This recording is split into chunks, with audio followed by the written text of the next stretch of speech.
1 year ago, I went paddling on Christmas Day. The temperature has struggled to ever rise into the 50s this December, 1 year later. And I'm able to find 1,000 reasons not to put my kayak in the water. Feeling guilty for not paddling leaves me only one choice, and that is to go down to the basement to walk on the treadmill, ride the exercise bike, and paddle the kayak trainer.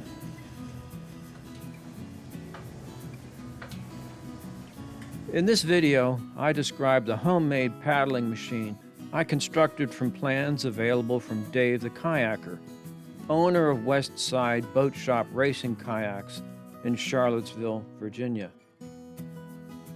On his website, davethekayaker.com, you can obtain complete plans, a part list, and an assembly video for only $20. It took me about 3 leisurely evenings to construct the trainer, made from parts of a Nordic track ski machine, which I purchased from eBay.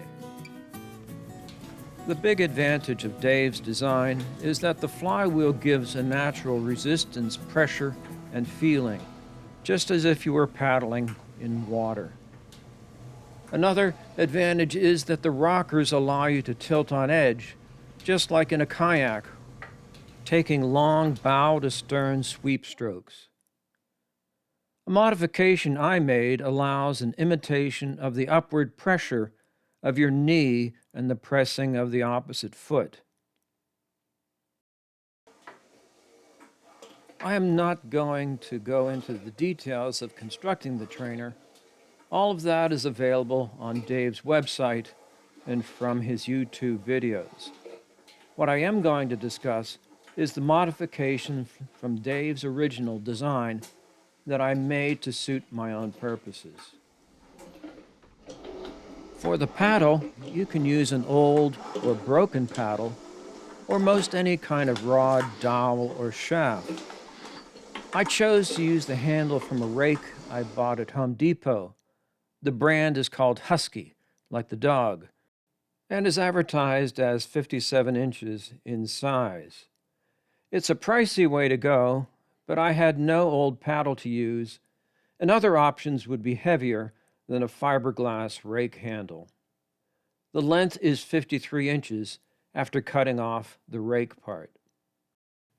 I normally use a GearLab Outdoors iPick paddle that has shoulders at the blade that make it easy to find the correct position for my hands.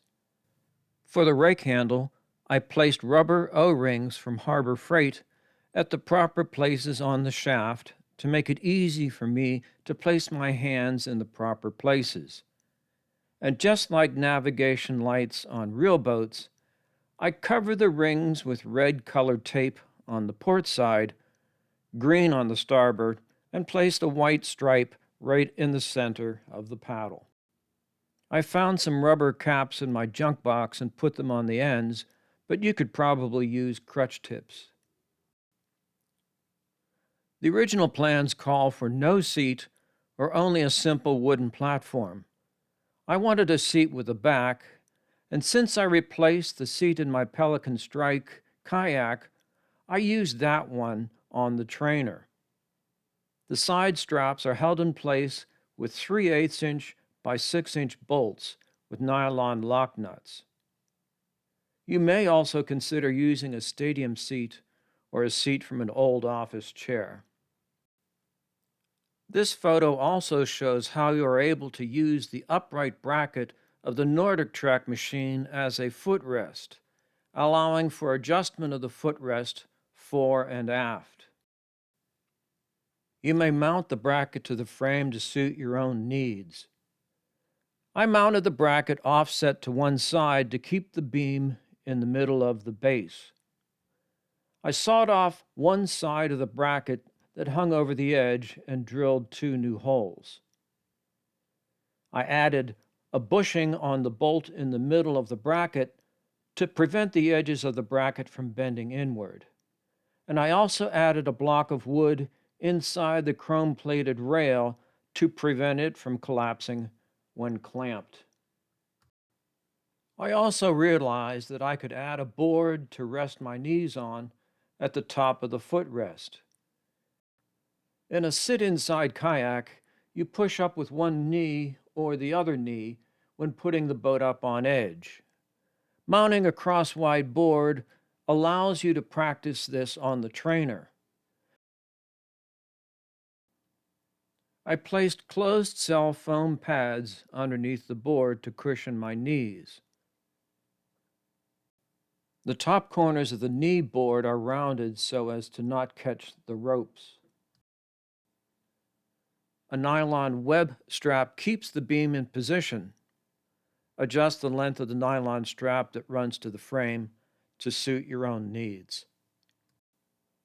I mounted a shield-shaped piece of masonite hardboard in front of the foot pegs. This prevents the ropes from getting stuck on my shoes. The shield is 9.5 inches wide by 5 inches tall. I filed and sanded the edges smooth to prevent the ropes from becoming frayed as they rub over the shield. Bolt holes were drilled and tapped into the arm for mounting the shield. I listened to music or podcasts while using the trainer. I placed a GoPro sticky mount and cell phone holder in front of the knee rest. I wanted a trainer that was able to rock side to side to simulate edging a kayak and to develop balance. I first built my trainer using the round tabletop for the rockers, but found that I wasn't able to keep it stable and I kept falling over. I then designed a rocker that was mostly flat in the middle and gradually curved out to a flat edge. The flat spot on the bottom makes the trainer stable in the normal level position, and the flat spots at the end allow me to easily hold the trainer in a full hard over edging position. These flat spots steady the trainer in these two locations, much like the primary and secondary stability of a real kayak. Instead of the round tabletop, I used a 1 by 12 by 3 foot edge-glued pine board from Home Depot, and although the actual thickness is near 3/4 inch, it's more than adequate for the trainer. The rocker is 11 inches high, 21.5 inches wide, and has a 2 1/4 inch rise at the ends at the bottom.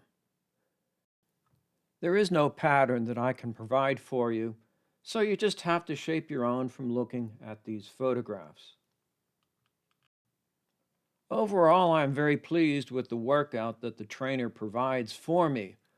I'm able to maintain at least a minimum amount of fitness, giving me a head start once I resume paddling on the water next spring. The trainer allows me to practice the instincts needed to place a kayak up on edge, pressing upward with your knees. The paddle trainer provides a different and upper body workout that complements the treadmill and bicycle trainer. Give me a thumbs up if you'd like this video. Ring the bell to subscribe to be notified whenever I post a new video. And thanks for watching.